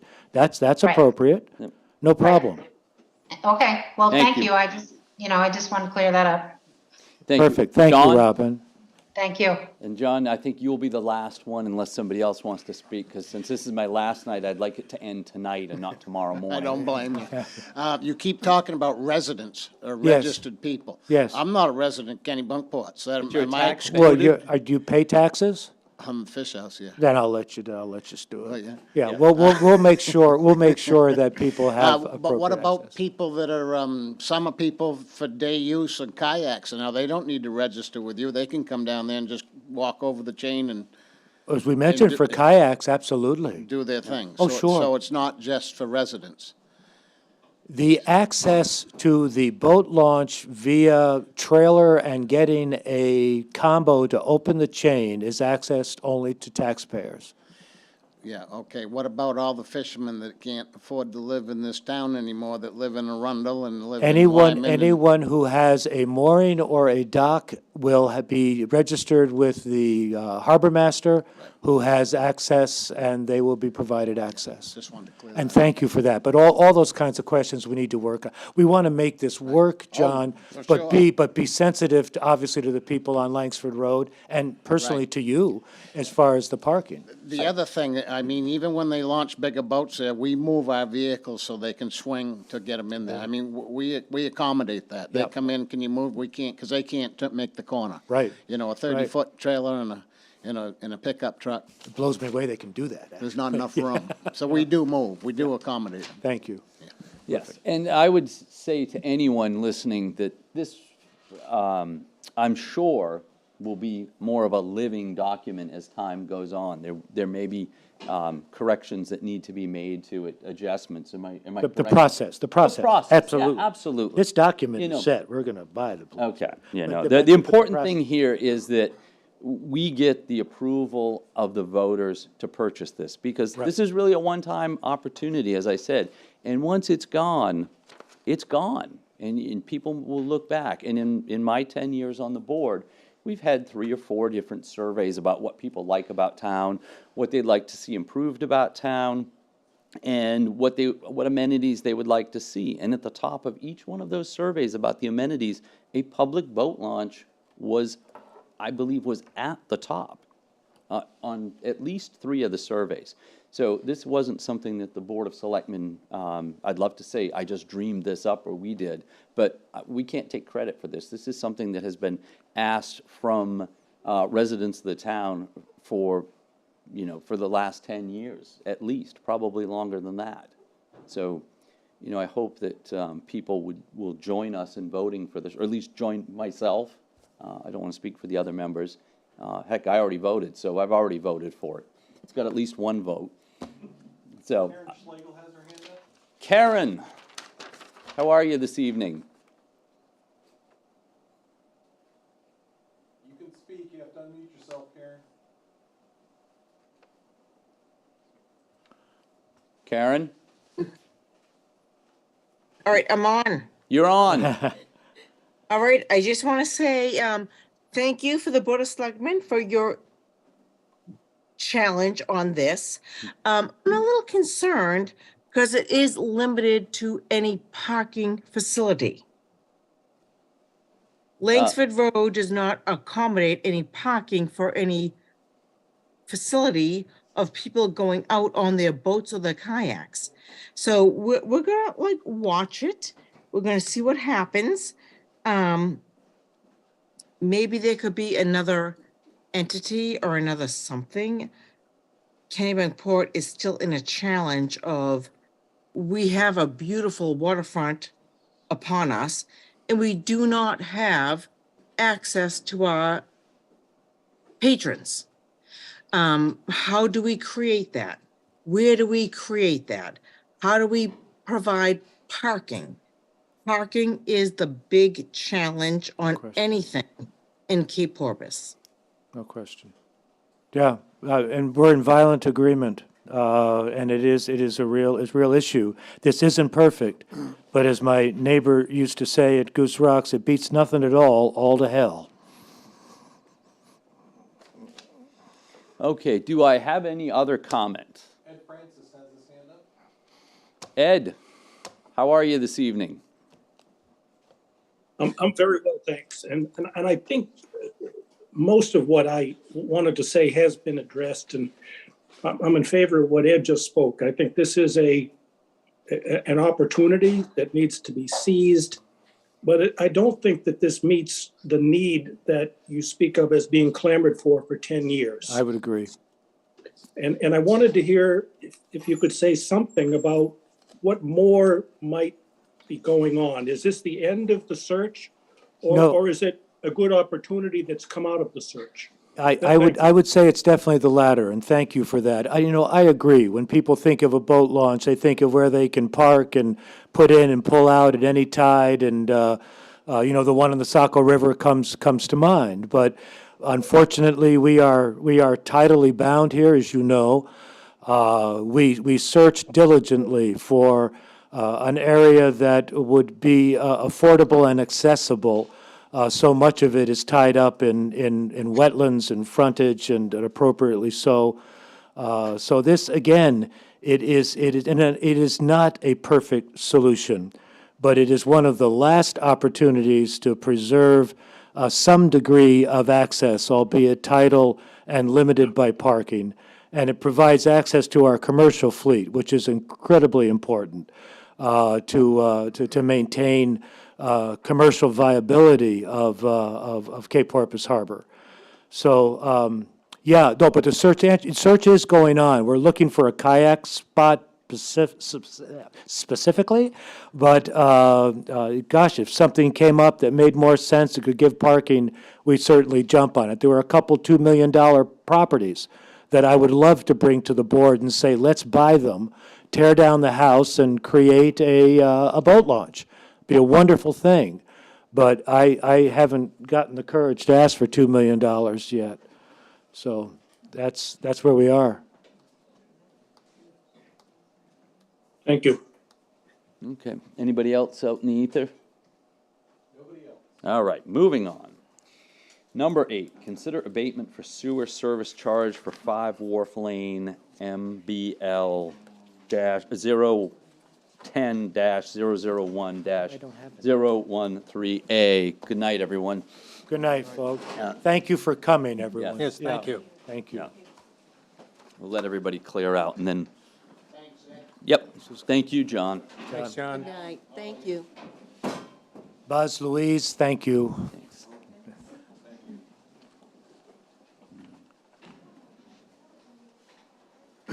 Well, we're down to the hardcores. Chris, please enlighten us. This will be your easiest one for tonight. I'm going to hold you to that. This house had previously been a 2-unit condo. They just completed renovations in December of 2022 to a single-family residence. So we weren't aware of this change until after the bills went out in April. So they were billed for the 2 units. So based on the fact that they're now a single-family residence, I recommend authorizing the abatement for the sewer service charge in the amount of $569.87. So moved. Do I have a second? Second. All in favor? Aye. Motion passes. Thank you, Chris. Okay, update and authorization of repairs at Colony Beach. Oh, and there's Chris again. So last week, we did meet with Megan McDevitt and Barry Sheff of Woodard and Curran down at Colony Beach. Simply put, they looked at the as-built plans for Colony Beach, and the parking lot elevation right now is at elevation 16. Currently, the flood maps show an elevation of 20 feet for the highest high tide with a storm surge.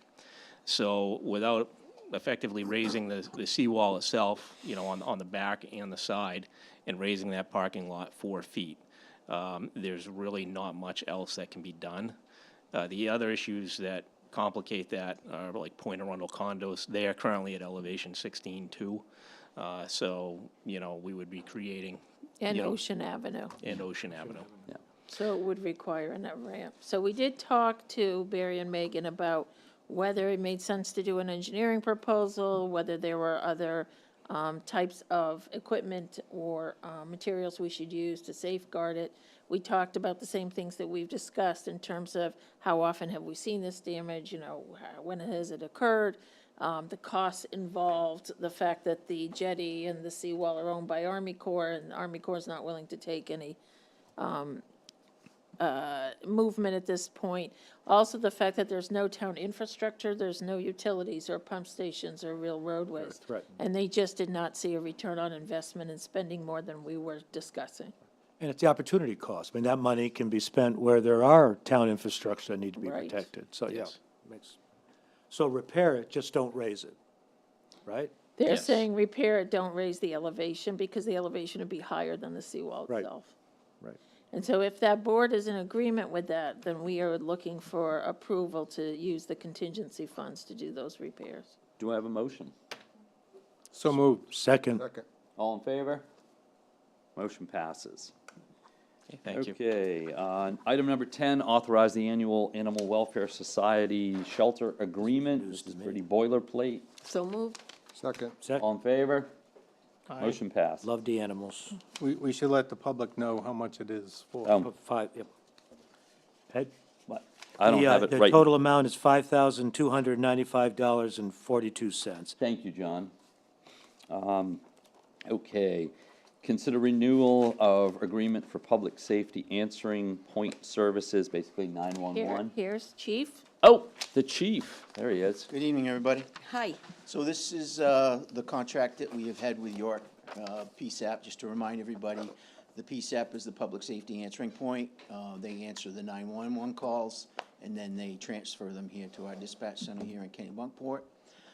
They also cover emergency medical dispatching as well as emergency fire dispatching. So that is what this contract is all about. And those are required of us. Those are required of us, yes. And it's worked out well? Yes. I have not had any complaints directed to me personally, so. Don't hear that every day, do you? I do get a lot, but not, But about this, not for no. this, no. Yeah, absolutely. Yeah. What's the pleasure of the board? So moved. So moved. Absolutely. For, I have a first, do I have a second? Second? Okay, Again, the. let's say the amount again. yes. John, you've got it in front of you. Yeah, my understanding, Chief, if I'm reading this correctly, is for the total semi-annual payment is $69,762. That would be the total for the year. There would be two payments of total for the year. $34,881. That's For the a total for the year. of $69,762.47 Oh, great. See, it for FY. Sounds like a deal when you say it that way. Yeah, it sounds like we got it half price. Right. And then pretty it goes good. up each year incrementally. Yeah. Yep. All right, all those in favor, have a first and second? Aye. Okay, 5-0, motion passes. Thank you. Thank you, Craig. Number 14, appoint 12. Fred, 12. 12, oh, I see why it looks like a 14, because I crossed this out. Number 12, thank you, Sheila. Appoint Frederick Stafford to the Climate Action Plan Task Force with a term to expire this November 2023, because that's when they all expire and will be renewed, I assume. I have a motion? So moved. Second. All in favor? Thank you, Fred. Congratulations, Frederick.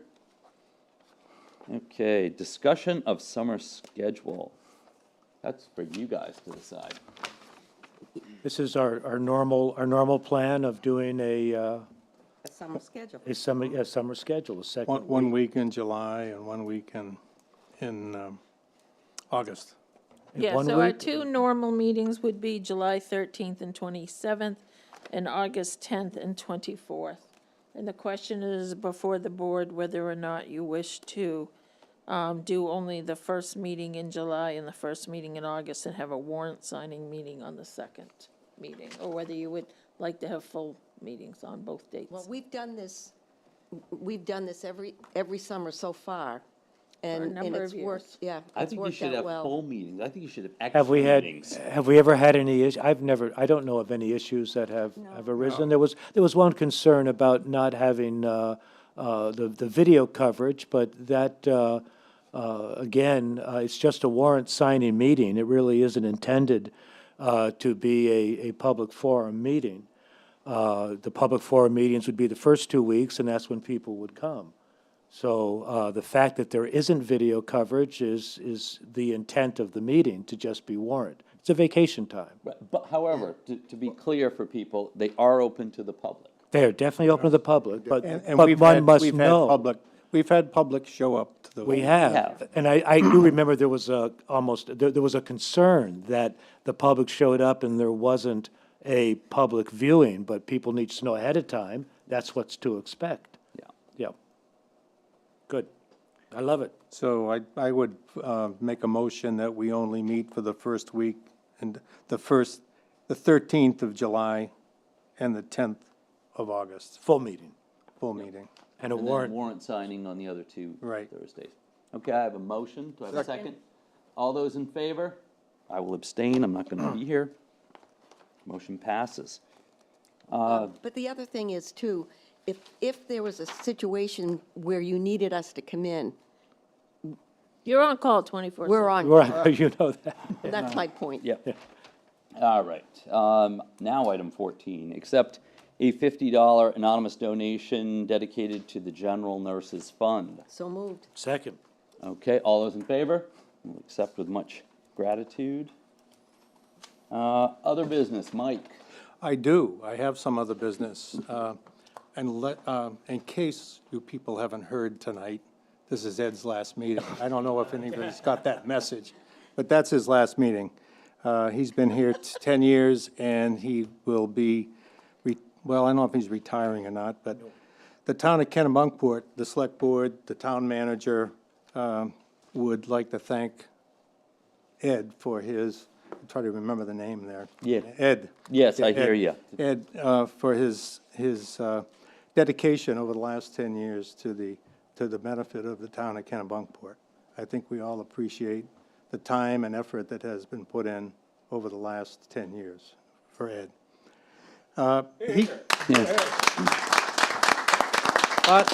I thought it would be also appropriate to, first, I should say, and a little bit of a sad note, is that Ed was elected to fill a position that was left vacant by our board member, Matt Lanigan, who passed away from a brain aneurysm, way too young, and the bridge now is the Matt Lanigan Bridge, named after, and Ed was part of that dedication.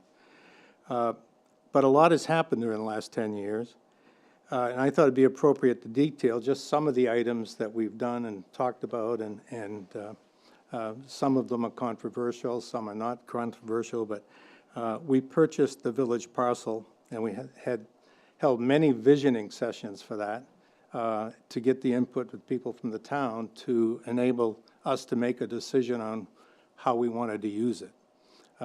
That's still a work in progress, so it has been. And that was not controversial at all, so. So Stuart Barwise, shortly after that, another good friend of ours and a board member, passed away, and so that's when I came on the board, won the election. But I don't know if it was ever given a cause of what he died, and it doesn't matter. He was just a really good friend and an excellent representative for the town of Kennebunkport. And then COVID came. One of the big things is we had COVID, and we put a strain on everybody, but we all pulled together and we made government work. All of you and all of us, we all did the same thing. The short-term rental ordinance, which was passed by a large margin, was also controversial, but we stuck with it and we got it passed, and I think it's one of the better things that we've done over the last 10 years. The agreement was reached with the people at Stonehaven Drive to allow for it. These people own where we launch the kayaks down on Pier Road. I've got to apologize for my voice. We got smoke around here or something. I don't know what, but Just choked up. so yeah, just choked up. But they agreed to let us use their property. Made an agreement with the town to use the property for kayak launch, and that's why we have a kayak launch on on what is private property on Pier Road for the town of Kennebunkport. So I think that was a significant achievement. We have a plan to rebuild the Cape Porpoise Pier. That's been finalized, and grant money is received to fund it. We have a plan to raise the causeway, as you saw from the last storm. It really needs to be done, and that's the engineering is about completed, and we have grant money secured for that. Public boat launch, you may have heard about it, that we're looking to purchase the boat launch to be able to have a place for residents of Kennebunkport for the first time ever that I can think of to publicly be able to launch a boat. And the other thing that I think it was a major thing that's happened over the last 10 years, at least since I've been here too, is that we've identified, the staff here has identified the major upgrades needed for the wastewater treatment facility. And they were identified. It's a work in progress, a lot of work being done. And that is, we funded that by bonding. And I tried to get the number that affects our mill rate, but I couldn't figure it. It didn't make sense to me. So architectural preliminary plans for new town office are being reviewed with a citizen committee along with members of the staff. So we've had a number of meetings and a number of iterations of the plans, and we're going to have a meeting in the next 2 weeks, next week. And then talking about the mill rate, we had 2 revaluations in the last 10 years or so, and they've been completed, and the town of Kennebunkport has one of the lowest mill rates in the state of Maine. And when it was at $6, I mean, it was the lowest in the state of Maine.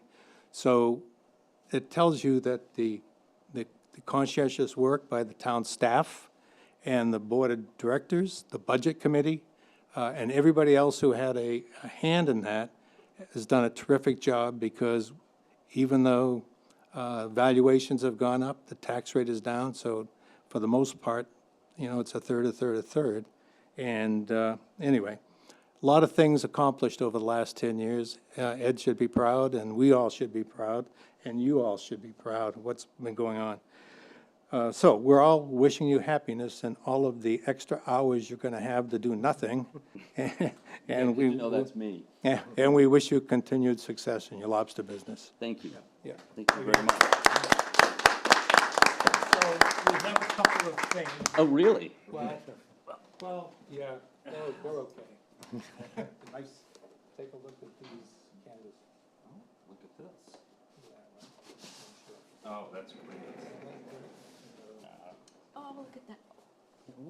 And for those of you who don't know, I worked for President Bush when I was in high school, and he was a very dear friend of mine. So this was we presented him with the dedication of the town annual report, and it was, I believe, if it wasn't the last time that I spoke to him, it was either that or the bridge dedication, but one of the last times that I got to see him and talk about old times, so that's beautiful. Thank you very much.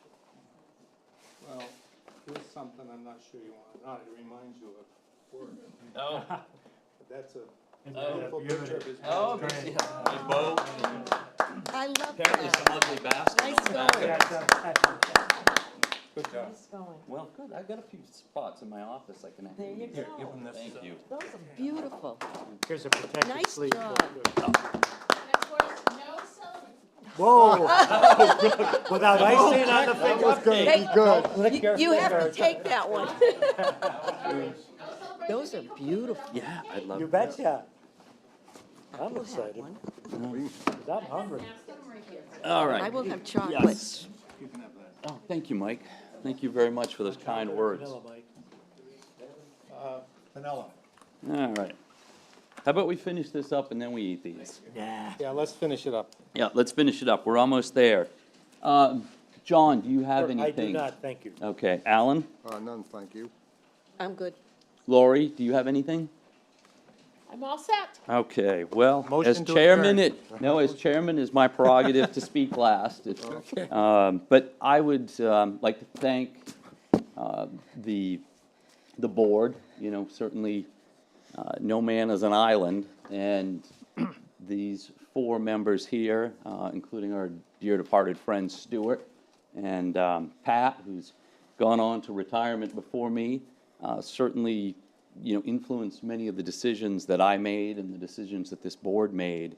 And I think the town is much better off to have these folks here. And many people have said to me, "Oh, you're going to leave," and "Oh, I'm so," you know, on and on about it. But I have no qualms whatsoever. I know we have the best town manager in the state, and she even got an award for it. So Absolutely.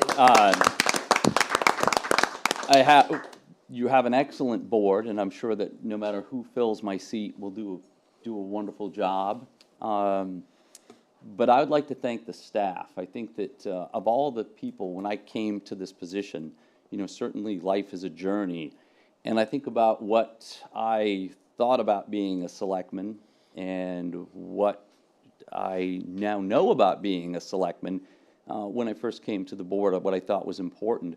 But you know, constituency service has always been one of the things that I prided myself on. When I was in college, I did my internship for an executive counselor, like, kind of in New Hampshire, they have a governor and then 5 executive counselors, kind of like a board of selectmen, very powerful people.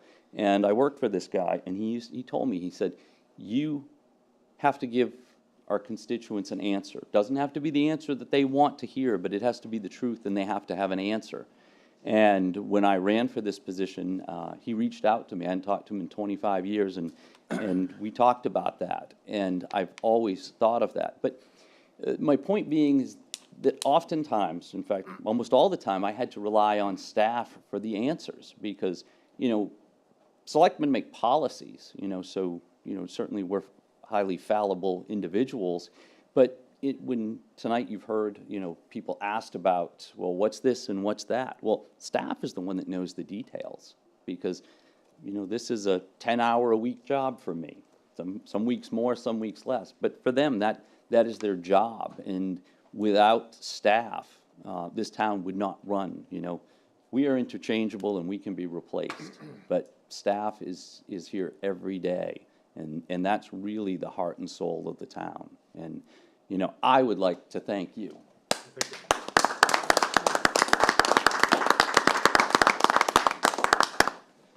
And with that, did I hear somebody want to move the warrants? Move the warrants. Seconded. All in favor? Motion passes. Motion to adjourn. Seconded. All in favor? Motion to adjourn. Please. Thank you. Get some Yes, please.